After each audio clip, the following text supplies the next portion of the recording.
framework of touch. You know, guess what was one of the most frequently heard word by me when I was a kid? Don't touch. You know, my mom used it so often. She says, oh, don't touch this. Don't touch that cake. It's not got ready yet.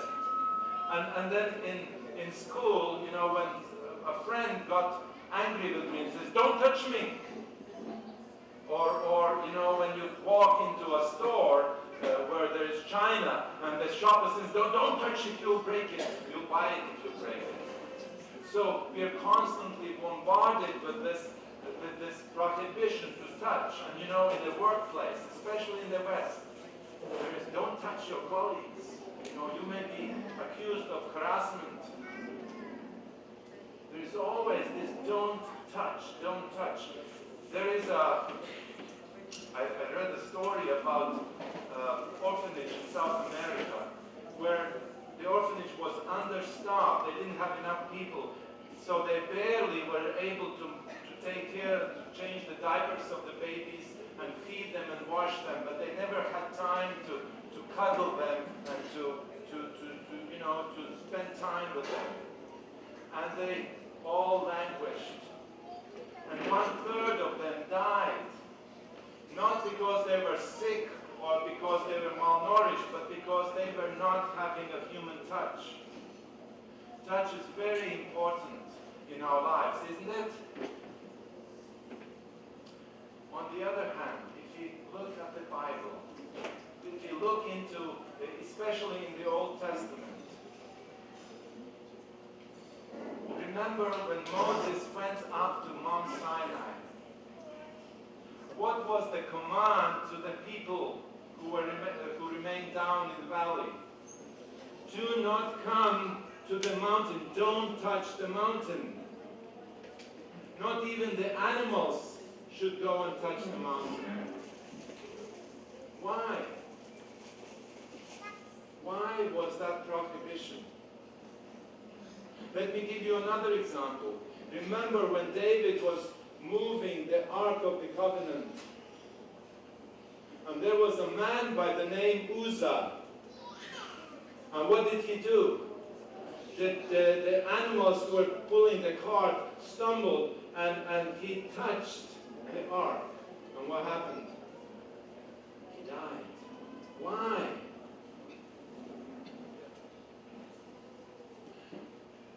If you go back to the Genesis, the very beginning, the fall, when Adam and Eve were sent away from the Garden of Eden, God put angels at the entrance with flaming swords. Why? Because if an unholy touches holy, the unholy dies. If the unholy, a sinner, touches holy, the unholy dies.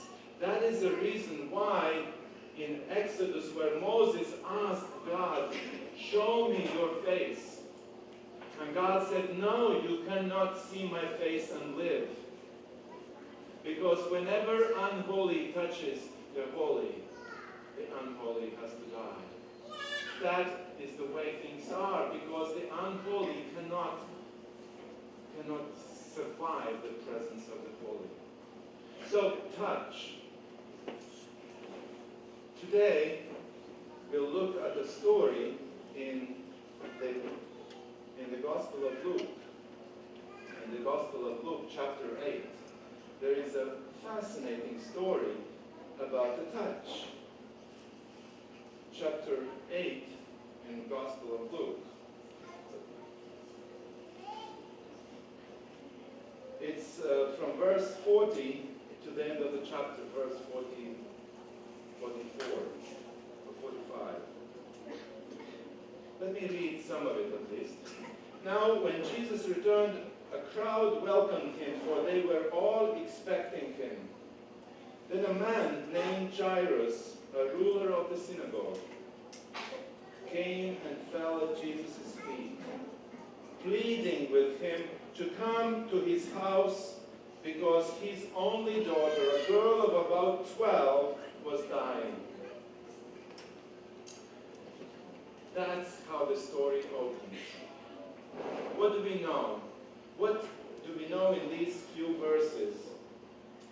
There is a man. What do we know about this man? We know his name, right? And that's very important. The names were very important, so we know his name and the fact that he was a ruler of the synagogue. Wow, that was very important. This man is an important man. This is the kind of man who can come to the party late because he has a reserved seat. This is the kind of man whose name is written into the program because he's very important. He's always in command. This is an important man, and we know his name, Jairus. He was a good man. He was the ruler of the synagogue. Well, today that would be, maybe union division, maybe the GC president. Somebody really important. And Jesus is in the crowd, and Jairus comes to him and falls at Jesus' feet. Imagine this big, important person is acting out of his character, because important people don't do that. They don't fall down publicly at somebody's feet. So he fell at Jesus' feet because he had a great need. It says his daughter, a girl of about 12, was dying. He had a 12-year-old daughter, a young girl. And girls were not valued at that time. Girls were, second class. If you had a son, yes, you had the real thing. But if you had a girl, oh well, But this girl had an important daddy who was standing up for her. This girl who was dying, she had a father who had a standing in society, and the father went to Jesus and was pleading with him to come and heal her. Now, as Jesus was on his way, the next verse starts. Now, it's interesting, the structure of this story. Let me show you. It's called intercalation. That's a literary device that Bible writers use, and in general in literature it's used. When you start a story, you have a story, and then when you have the first part of the story done, then you insert in that story another story, and you tell that story before you finish the original first story. It's intercalation. A story within a story. And this is what Luke uses here. He starts the story about Jairus and his daughter, and then he inserts another story in the middle of that. Now, as Jesus was walking towards Jairus' house, it says the crowds almost crushed him. The crowds almost crushed him. This is a kind of street. This is in Magdala, in Galilee. And this could be that kind of a place, the street.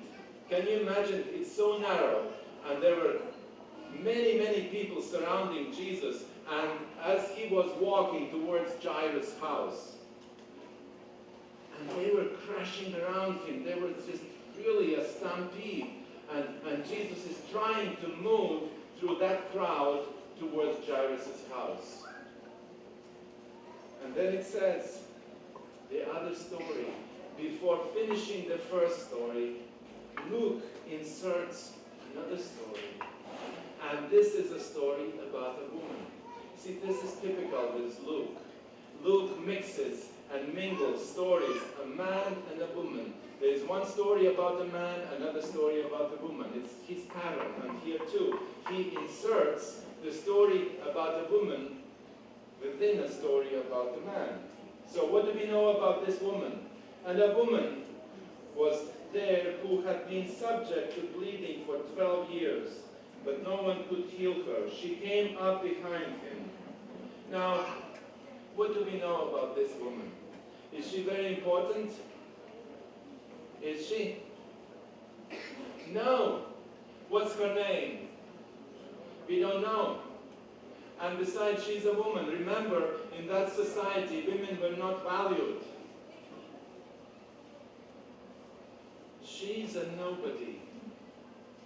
She is desperate because she has been sick for how long?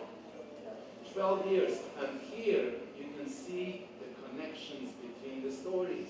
Those stories are not just put there haphazardly together. The stories have meaning and they enhance each other. Remember, the girl that was dying was 12 years old. And this woman had been sick for 12 years.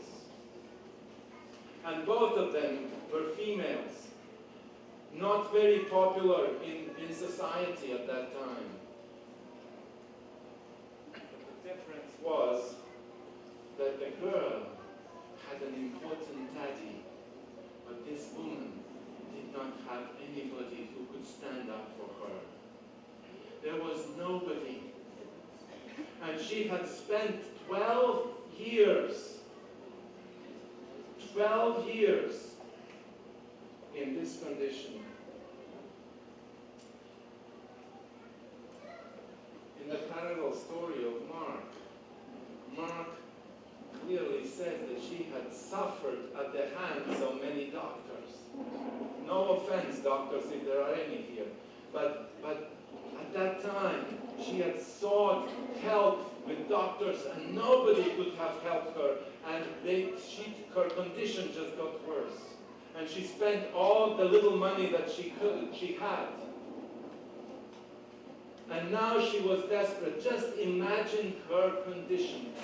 She was ceremonially unclean. Remember, Leviticus describes a bleeding woman is ceremonially unclean. And she had been in this condition for 12 years. And if you are unclean, no human touch. Nobody could touch her. Not her husband even could touch her.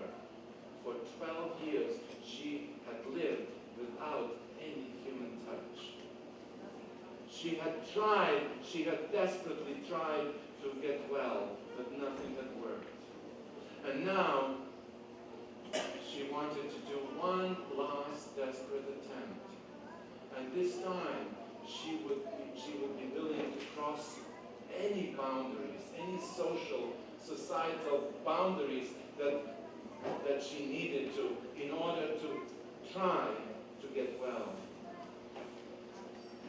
And back there in Magdala, we entered in a church, and there was a picture of this woman that really touched my heart. You know, the smelly feet of the men walking on that street. And this woman is trying hard to be unnoticed and to sneak up to Jesus and touch him, touch the corner of his heart. Let's read on. And she touched the edge of his cloak, and immediately her bleeding stopped. Wow.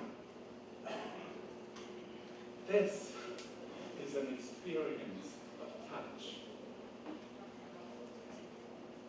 This is an experience when you touch Jesus or Jesus touches you.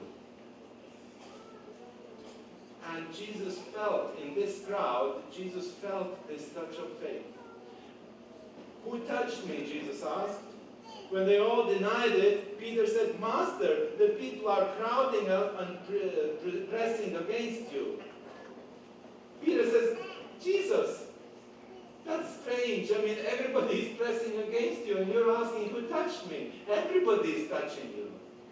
But you see, Jesus was talking about a different touch, not just pressing against accidentally. Jesus was talking about a touch of faith. This desperate woman who didn't have anybody to stand up for her, in the greatest hour of her need, she came to Jesus and touched him in a special way. In her desperation, in her need, she didn't have anything to give to Jesus but her great need. And she came, she snuck up to Jesus, and she thought, maybe I can do it in secret and nobody will notice. And good luck with that in the crowd, right? And she touched Jesus and she got well. So Jesus asked, who touched me? But Jesus answered to Peter, someone touched me. I know that power has gone out from me. Then the woman, seeing that she could not go unnoticed, came trembling and fell at his feet. In the presence of all the people, she told why she had touched him and how she had been instantly healed. And she fully expected that Jesus would really embarrass her publicly now. How could you? You were unclean. You snuck up to me. Now I'm unclean. And she expected that he would publicly humiliate her. But nothing of that sort happened. What did Jesus say? Daughter, your faith has healed you. Go in peace. This was an experience of Jesus. This was an experience worth living for. When the greatest need, the time of the greatest need, this woman, in her desperation, reached out and touched Jesus. And she was not only healed from the 12 years of suffering and the disease that had plagued her, but remember, just notice, how did Jesus address her? He said, daughter. And you know, this is a unique place because nowhere else in the Gospels Jesus addresses any female as his daughter. What does it mean? Why is it so significant? You see, Jairus' daughter had an important daddy who stood up for her. This woman didn't. But now, Jesus reinstated her in society, and now she has a father who stands up for her. She has her own daddy, the King of the universe, who not only healed her, but gave her back everything that she had lost. Her status, her place in society. And she was reinstated and became a full member of society again.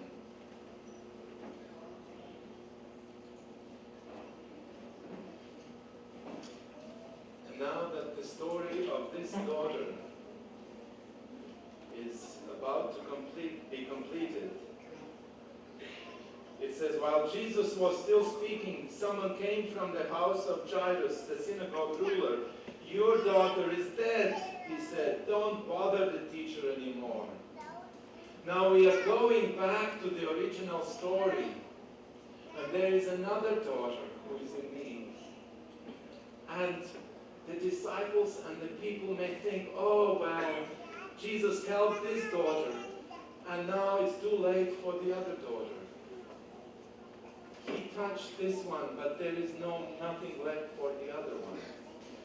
But Jesus says, no, there is enough. There is enough for that daughter too. that is my daughter also. And Jesus, hearing this, Jesus said to Jairus, don't be afraid, just believe and she will be healed. When he arrived at the house of Jairus, he did not let anyone go in with him except Peter, John, and James, and the child's father and mother. Meanwhile, all the people were waiting and mourning for her. Stop wailing, Jesus said. She is not dead, but asleep. They laughed at him, knowing that she was dead. But he took her by the hand. Jesus touched another untouchable. See, you were not supposed to touch a corpse. You'll get unclean. And Jesus again allowed himself to be in the presence of unholy, untouchable, unclean. But he took her by the hand and said, my child, get up. Her spirit returned, and at once she stood up. Then Jesus told them to give her something to eat, and her parents were astonished, but he ordered them not to tell anyone what had happened.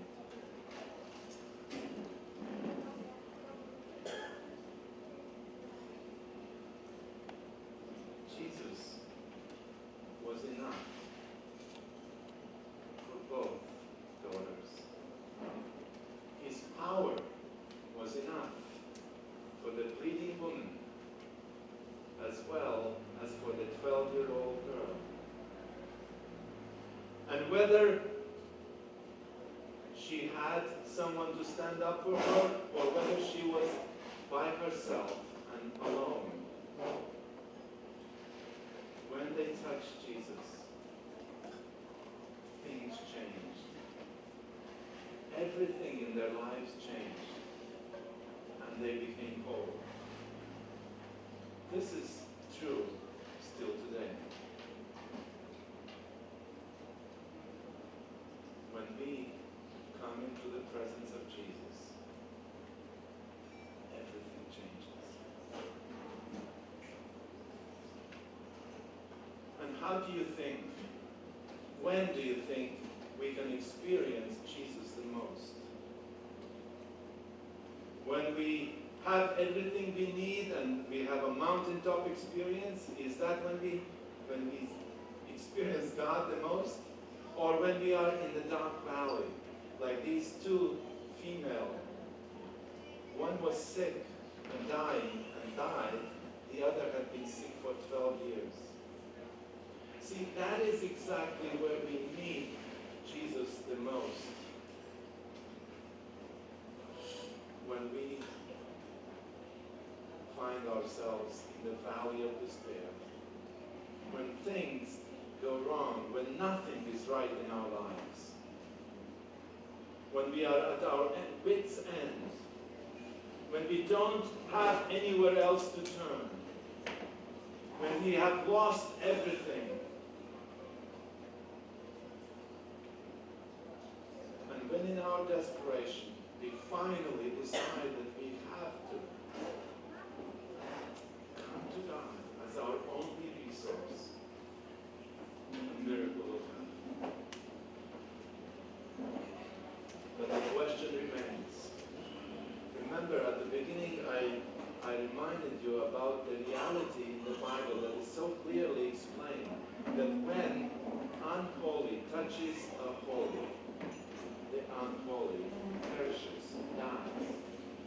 We see it in the Bible over and over again. But how about this bleeding woman? She was unholy, impure, untouchable. How come when she touched Jesus illegally, she didn't die? Did God said, okay, this time let's just bend the rules? What do you think? Why she didn't die when she touched the holy? She was not supposed to touch Jesus. Well, there is only one explanation. because a very short time later, the Holy Himself died. Because the unholy touched the holy, Jesus made a switch. And instead of unholy dying, the Holy One died. And that way, He opened the doors. He opened the way for the unholy to come into the presence of the Holy One. And this applies to all of us, my friends. None of us is clean and without sin. None of us can come into the presence of the holy and survive. But Jesus chose to come and touch the unholy, and then took that unholiness, took the burden of sin to the cross of Calvary, and died in our place, so that we can live, so that we can be well, and we can enjoy the presence of God in our lives. The Bible says that He was pierced for our transgressions. He was crushed for our iniquities. The punishment that brought us peace was upon Him, and by His wounds we are healed. Whatever you've gone through, I know of mothers that have died of a broken heart. I know of fathers that have died of a broken heart. I know children that are not well because they have a broken heart. And they just can't take it and they give up. Well, I don't really understand this, but I know that every broken heart, Jesus Christ bore that on the cross. He carried every pain that I've ever suffered and that I will ever suffer. Every heartache that you've had, He bore and will bear for you. No one is affirmed like Jesus. Let's pray. Lord, we thank you so much for what Jesus did on our behalf. Lord, none of us deserve to touch the holy. None of us can survive the touch of the holy. But because of Jesus, who is our friend, our Father, our brother, our Lord, who took all of our iniquities and all of our diseases and all of our unholiness to the cross of Calvary, we have now access to the throne of God, and we can live in His presence. Lord, I pray that you would give us the desire to live in His presence every day of our lives, to experience Him, and to see Him as He truly is, and to receive your grace and your love and your salvation.